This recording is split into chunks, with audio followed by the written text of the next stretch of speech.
여러분 안녕하십니까? 2월 22일 수요일 JCM 모닝뉴스입니다. 올해 들어 울산 지역 아파트 분양권과 입주권 거래량이 늘었습니다. 비싼 금리를 감당하지 못해 가격을 낮춰 처분하려는 매물들이 나오면서 거래가 늘어난 것으로 보입니다. 구현희 기자입니다. 오는 5월 입주를 앞둔 울산의 한 대단지 아파트입니다. 올해 들어서만 이달 20일까지 125건의 분양권 거래가 이뤄졌습니다. 평균 분양가가 4억 6천만 원이었던 전용 면적 84제곱미터의 경우 2년 전 최고 6억 9천만 원에 거래됐었지만 최근 거래는 대부분 분양가 이하 수준이었습니다. 최근 프리미엄이 하락을 해서 마이너스 3천, 2천, 1천 다양하게 무피까지 좀 저렴한 매물 위주로 거래가 됐고요.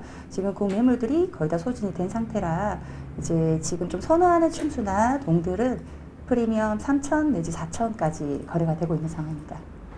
오는 9월 입주 예정인 또 다른 대단지 아파트도 분양권과 입주권 거래가 부쩍 늘었습니다. 지난해는 1, 2월 합쳐 4건에 불과했지만 올해 들어서만 50여 건이 거래됐습니다. 한때 2억 원이 넘는 웃돈이 붙기도 했지만 최근에는 분양가 수준에 되파는 무피 거래와 분양가보다 낮은 마피 거래가 대부분이었습니다. 분양권과 입주권 거래량이 늘어나면서 집값이 바닥을 쳤다라는 신호로 보는 시각도 있지만 예단하기는 이릅니다.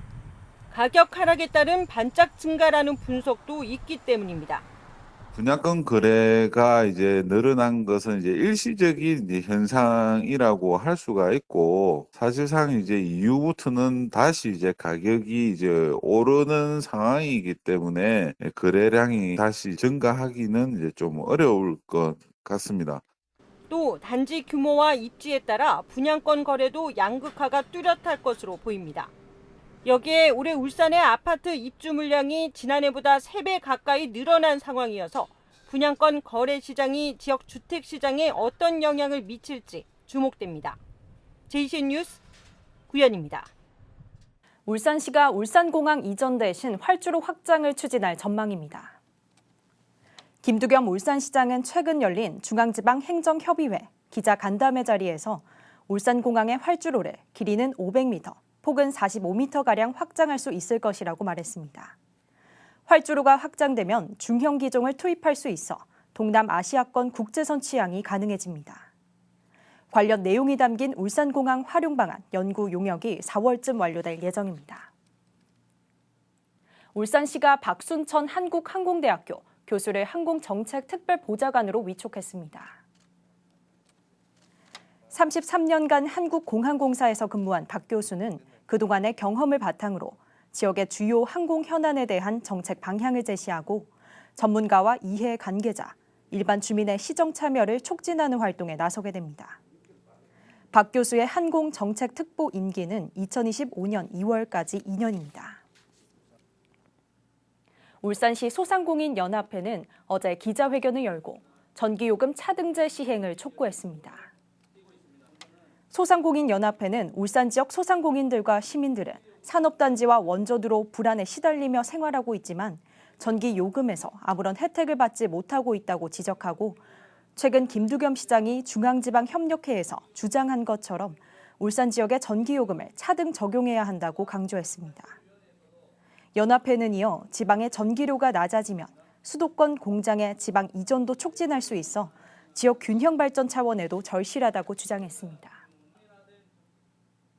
진보당 윤희숙 상임대표는 어제 울산시의회에서 기자회견을 열고 가계부채 폭탄에 대한 대응책을 마련해 줄 것을 울산시에 촉구했습니다. 윤 대표는 시민들의 가계부채 상담을 위한 금융복지 상담센터를 설치하고 가계부채 정보에 취약한 기초생활수급자 등을 위해 담당 공무원의 금융복지 교육이 필요하다고 주장했습니다. 진보당 울산시당은 울산 시민들을 위한 가계부채 상담 창구를 개설하고 구군으로 찾아가는 상담을 확대하겠다고 밝혔습니다. 울산시 교육감 보궐선거에 출마한 김주홍 예비후보는 울산을 교육특별도시로 도약시키겠다고 밝혔습니다.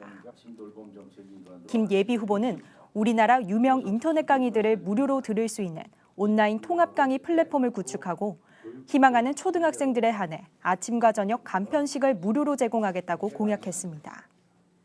또 장애 학생들을 위해 특수교육원을 설립하고 교육특별시 규모에 맞는 대표 도서관을 짓겠다고 약속했습니다.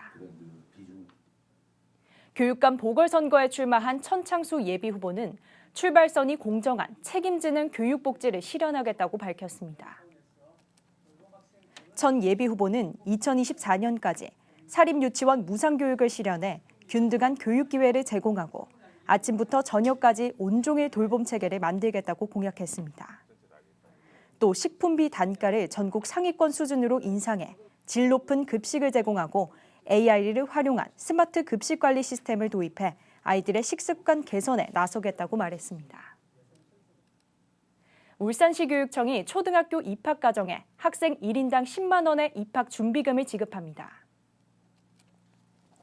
대상은 초등학교와 특수학교 초등과정 1학년 신입생이며 나이나 가구 소득에 따른 제한은 없습니다. 지급 대상은 1,490명이며 학부모의 별도 신청 없이 학교에서 학생의 스쿨뱅킹 계좌로 다음 달 10일부터 지급합니다. 울산시가 올해부터 울산형 농민수당을 지급합니다. 지급 대상은 울산에 주소를 두고 실제 경작을 하며 농업의 공익적 기능을 실현하는 기본형 직불금을 수령하고 있는 농가입니다. 수당은 연간 60만 원이 지급됩니다. 다음 달 농지소재지 읍면동 행정복지센터에 신청하면 연말쯤 지급될 예정입니다. 코로나19가 잦아들면서 각급 학교의 졸업식과 입학식도 이제 대면 행사로 열리고 있는데요. 울산과학대학교에서도 어제 4년 만에 입학식이 열렸는데 아주 특별한 입학생들이 있었습니다. 지난해 2월 울산에 정착한 아프가니스탄 특별 기여자 가운데 6명의 학생들도 이 대학에 입학해 많은 격려를 받았습니다. 박영훈 기자가 다녀왔습니다. 모처럼 많은 신입생들이 체육관에 모였습니다. 코로나19가 잦아들면서 4년 만에 대면으로 열린 울산과학대학교 입학식입니다. 신입생 여러분, 우리 울산과학대학교에서 쉼없이 도전하고 또 그 속에서 겪는 실패가 여러분 자신을 위대한 성공으로 한 걸음 한 걸음 다가서게 할 것입니다. 여러분의 빛나는 대학 생활을 위해서 응원의 박수를 보냅니다. 이번 입학식에는 지난해 2월 울산에 정착한 아프가니스탄 특별기여자 학생 6명도 참석했습니다.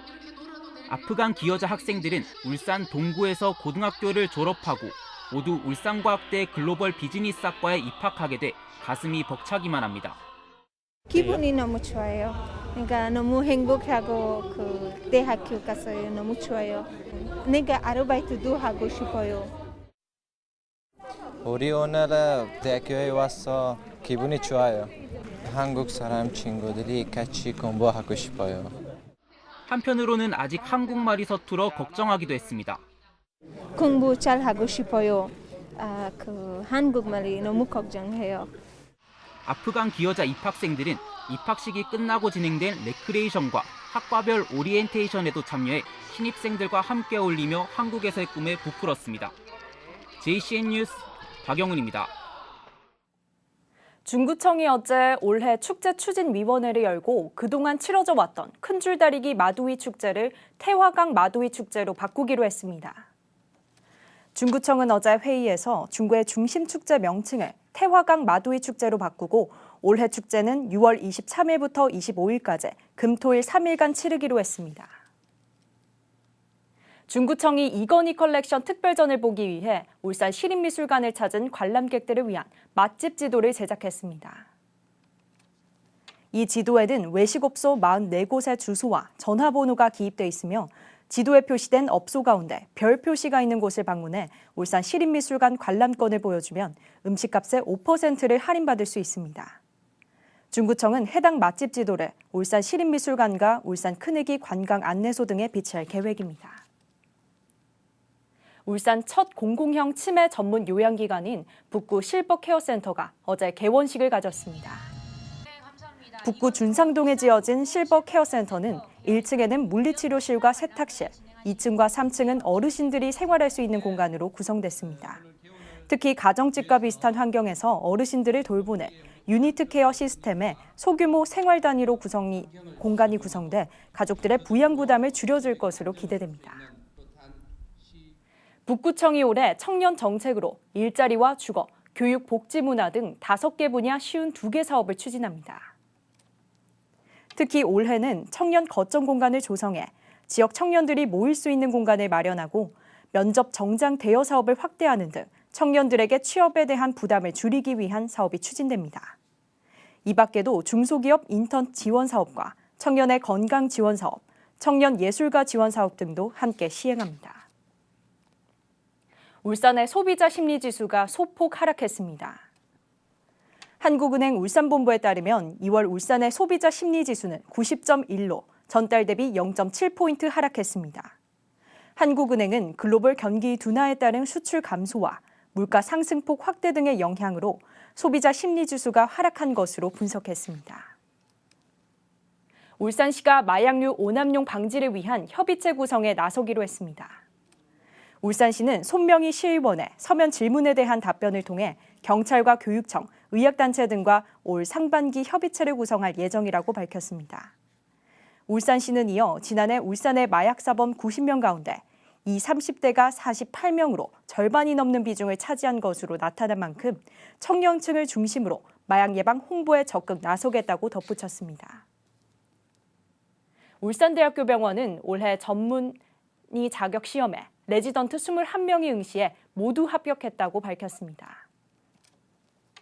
내과가 3명으로 가장 많았고 정형외과와 마취통증의학과, 직업환경의학과 2명, 정신건강의학과와 신경외과, 이비인후과 등이 1명 순을 보였습니다. 울산대학교 병원은 교육주치의 제도와 연구 역량 강화 과정 운영, 서울 아산병원과의 협력 등이 높은 합격률의 원인으로 분석하고 있습니다. 김종은 울산 동구청장과 공영민 전남 고흥군수가 고향사랑 기부금을 상호 기부했습니다. 고향사랑 기부제는 개인이 주소지가 아닌 지자체에 연간 500만 원 한도 내에서 기부하면 세 공제 혜택과 함께 기부액의 30%를 지역 특산물 답례품으로 받을 수 있는 제도입니다. 동구청은 고흥군과 같은 자매결연 도시와의 홍보를 통해 고향사랑 기부제 참여를 적극 독려할 계획입니다. JCM 모닝뉴스를 마칩니다. 함께해 주신 여러분 고맙습니다.